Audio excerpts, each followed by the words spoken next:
What a nice episode this was. I fully expected it to be good, of course, but it ended up being better. Not significantly, mind you. It's not like it completely broke every expectation to become one of the best episodes in the series or anything. It simply managed to be a thoroughly enjoyable, fun, and interesting episode thanks to the debut of two great characters, two very entertaining battles, with one of them having a surprising and meaningful outcome, and interesting revelation, one of the most important bits of lore from Scarlet and Violet being animated, and great setup for not just the next two episodes, but also for what will surely be an important moment later down the line. This episode just had so much to offer, and all of it was wonderful. So let's break the episode down. I will tell you exactly what happened, my thoughts and opinions on it, and why it is such a great episode. In this episode, Liko and friends finally reach the Crystal Pool. They soon learn about its possible connection to Terastal and its supposed ability to allow you to meet with the dead, which intrigues them. Briar, who they are here for, is nowhere to be seen however, so Frida and Cap decide to look around for her. Liko and friends meanwhile marvel at the beauty and mystique of the Crystal Pool. The Pokémon even play in it. A Milotic soon appears. It terastalizes into Ghost and it attacks Liko and friends, presumably with Hydro Pump, forcing them to fight back while being mindful that normal type moves won't work. Crocalor, Quaxwell, and Floragato attack with Flamethrower, Water Gun, and Magical Leaf respectively. Milotic deflects Magical Leaf with Hydro Pump and she avoids the other two attacks, the second by diving into the pool. She then resurfaces and hits the starters with Hydro Pump before diving again, eliminating any chance of a counterattack. To deal with this, Floragato lassos her. However, hilariously, she is still able to dive by just dragging Floragato along, avoiding a flamethrower in the process. Floragato is forced to let go for obvious reasons. It's funny that seeing her here looking so grumpy led me to realizing something that maybe I had realized before, but simply forgot. Cats hate water, which explains why Floragato looks so annoyed here. Though granted, getting dragged around could also be to blame. Point is that I realized how ironic it is that she is a grass-type Pokemon who resist and generally like water, but she's also a cat who you could say is weak to water and certainly hates it. I wonder if they did this on purpose. So Crocalor uses Flamethrower, but Milotic avoids it by diving yet again. Realizing that they won't be able to land a hit like this, Liko and friends decide that they need to somehow lure her out. They settle on yo-yo fishing, calling back to one of the games they played at the Harvest Festival. To do this, Floragato uses her flower yo-yo, very fitting given what inspired this strategy, to lasso Quaxwell, who dances in order to taunt Milotic. The plan works, at which point Floragato pulls Quaxwell out of danger and Crocalor lands a clean hit with Disarming Voice. However, Milotic shrugs it off and she responds in kind. Refusing to be outdone, Crocalor uses Disarming Voice again, which leads to the same result, ultimately leading to a battle of disarming voices that culminates in both Pokemon losing the strength to use the move. At which point they just sing at each other, which pacifies Milotic, who returns to normal. They continue to sing together for a while, clearly forming a small friendship, at which point Milotic leaves by diving into the pool. It's worth mentioning that this Milotic is a reference to the games, where you and Carmine encounter a Milotic at the Crystal Pool that is coded to have Ghost as its Tera type, which could be alluding to the fact that you can encounter the dead here. So Frida and Cap soon return with Briar in tow, who proceeds to introduce herself. Liko and friends introduce themselves in return. They then get down to business, with Briar asking about the reason they want to speak to her. Liko responds by revealing Terapagos, which makes Briar freak out, to the point that she hilariously chases it around, pen and notebook in hand, hoping to learn as much as she can. Though Floragato cuts this short. Briar reveals that Ryford forgot to mention that they have an actual live Terapagos, hence why she was so surprised. Though it turns out she has actually seen a live Terapagos before, meaning that interestingly, unlike in the games, where there is only one, in the anime there are at least 2 Terapagos, likely even more. So Briar reveals that she compiled all her research to this point into a book, which she aims to publish soon. In the games, she also ends up writing and publishing a book, though this is after going to Area Zero, something she presumably has not done in the anime yet. She adds that learning about Terastal is key to revealing more about Terapagos, which is why she's here at the Crystal Pool. Hoping to learn more from each other, they decide to move their conversation to Briar's nearby camp. They sit down to talk, and Liko tells Briar about Terapagos and everything they've seen and been through with it. Briar concludes that Terapagos do hibernate in the form of jewels, and she is intrigued by the story of Lucius and the 6 heroes, though sadly, she knows nothing about Lacqua beyond the name. However, she surmises that Lucius must have met Terapagos somewhere, like Heath did, the man who first coined the name Terapagos and who is also her ancestor and the writer of the Scarlet Book, which she soon brings out. She reveals that her dream is to solve the mysteries of Terapagos so that she can prove that Heath was right. She proceeds to use the Scarlet Book to recount the story of Heath. He was a novelist and a natural history researcher chosen for the expedition into Area Zero, which he and the team eventually reached the depths of, where they found a bunch of crystals and the Pokemon he would go on to name Terapagos.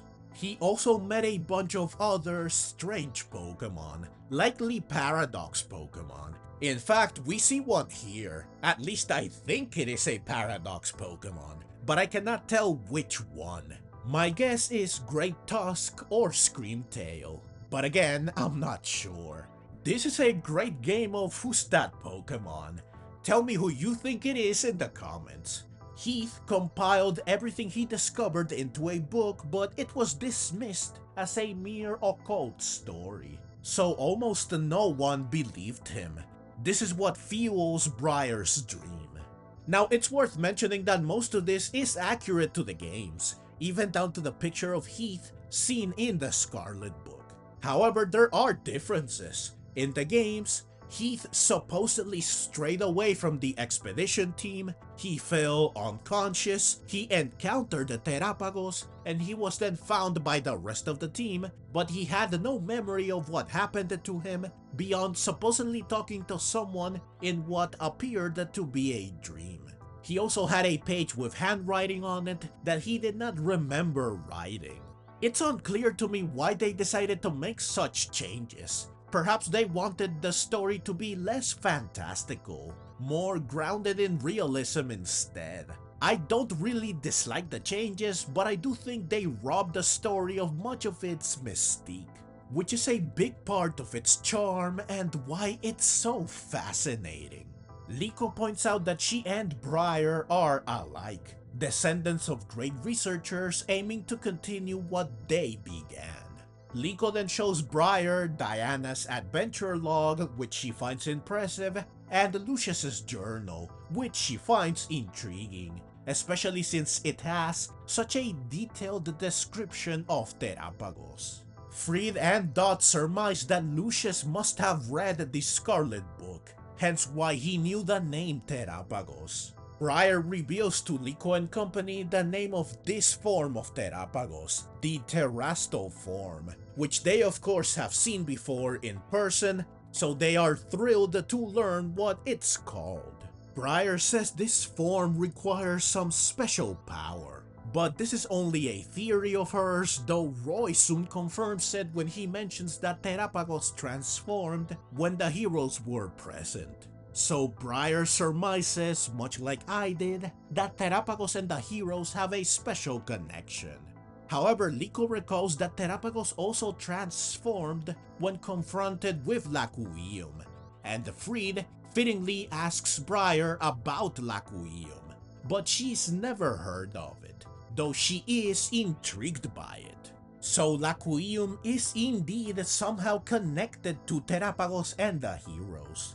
At night, they head to the crystal pool hoping that its supposed ability to let you meet the dead will allow them to meet Lucius via Terapagos. But sadly, nothing happens, which is not surprising. I knew this would be the case because the PB for this arc shows that they will indeed meet someone at the pool, but it will be with Diana and without Briar.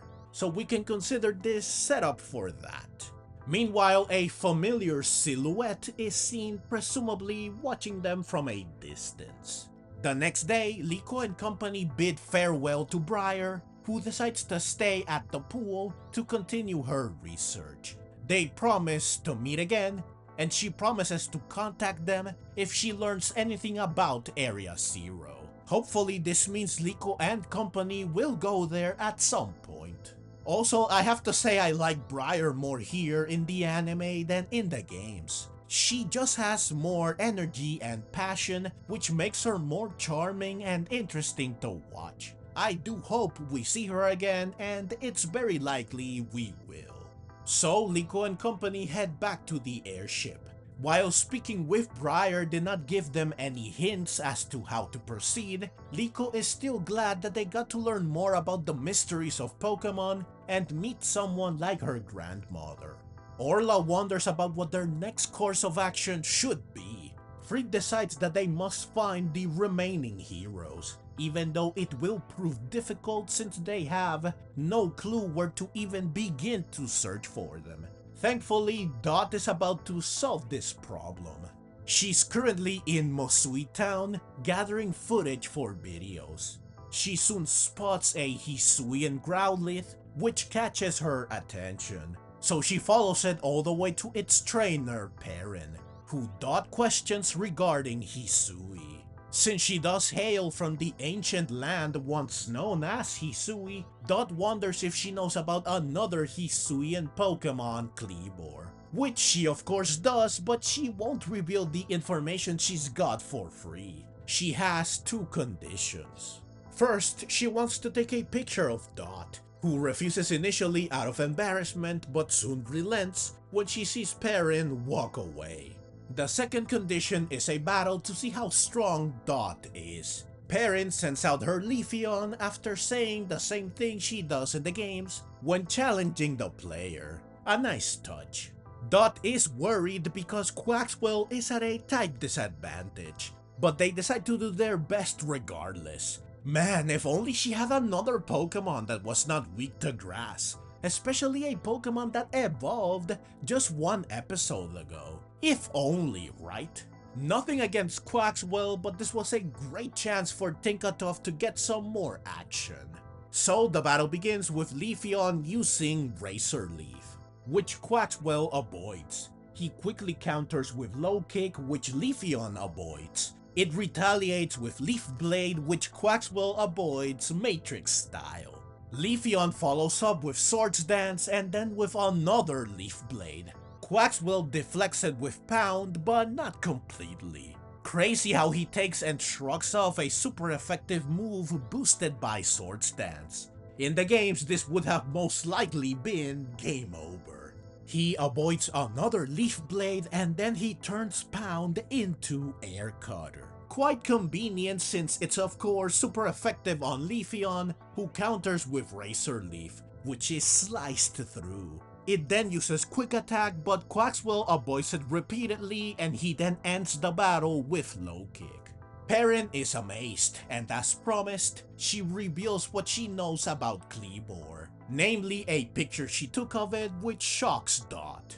Now raise your hand if you expected Quaxwell to learn a new move in this battle. I certainly didn't, considering that I knew full well this would be a short battle with low stakes, which is typically not the kind of battle where a Pokemon will learn a new move, something that is usually quite significant. But hey, this adds more value to the battle and episode. So the episode ends with Dot returning to the airship with Perrin to reveal to the rest of the team that she knows where to find Kleavor, just as they were wondering how to proceed with no destination. Perfect timing. So yeah, not much more I can add except mentioning how glad I am that Perrin finally got a proper introduction. She made the most of her short screen time with her wonderfully charming personality that is faithful to the games. Better yet, we got to see her battle, which she did while taking pictures, something that is very much in character for her and adds to her charm. Plus, she was also quite funny, like when she snapped a picture of everyone looking at her in shock. I agree with most of you that she had the best debut in Horizons between her, Carmine, and Briar. I'm so glad we will get to see more of her going forward. Unfortunately, there were no big revelations in this episode, since we already knew everything that was revealed in it from the games, so we will have to wait a bit longer for Horizons to hit us with answers to things we don't know but eagerly want to know. Though granted, learning that there is more than one Terapagos in Horizons is a pretty big deal. Finally, to add to this last point, while we already knew the story of Heath, seeing it animated is obviously a lot better and more engaging than just reading about it in the games, even if they did make some changes to it. I could totally watch an entire episode focused on just his expedition and everything he encountered in it. Hopefully we get more like this in the future. This is one of the things that the anime excels at, taking things from the games and presenting them to us in far more detail, at least in terms of visuals and sound, than what the games can provide, thus enriching the lore of the franchise. So overall, this episode was great. It hit a strong balance between action, lore building, and character dynamics. The two battles were pretty fun despite their short duration and low stakes, especially since Quaxwell got something of value out of the second one. Briar and Perrin were both fantastic, stealing the spotlight thanks to a surprisingly far more animated and energetic personality than in the games, and the same charm and charisma we love from the games, respectively.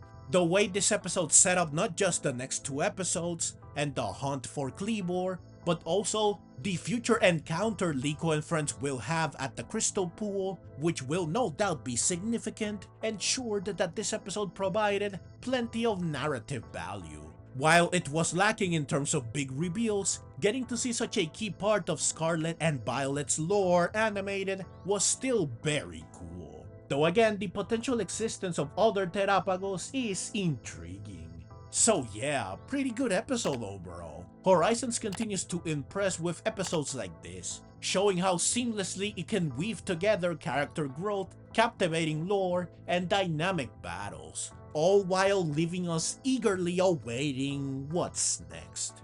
But that's the review and the video. Please let me know what you think of this episode in the comments below. Consider subscribing, dropping a like, and supporting me directly through channel membership, Patreon, or buy me a coffee. And click the links on screen to see my reviews of the previous 3 episodes. Thank you so very much for watching.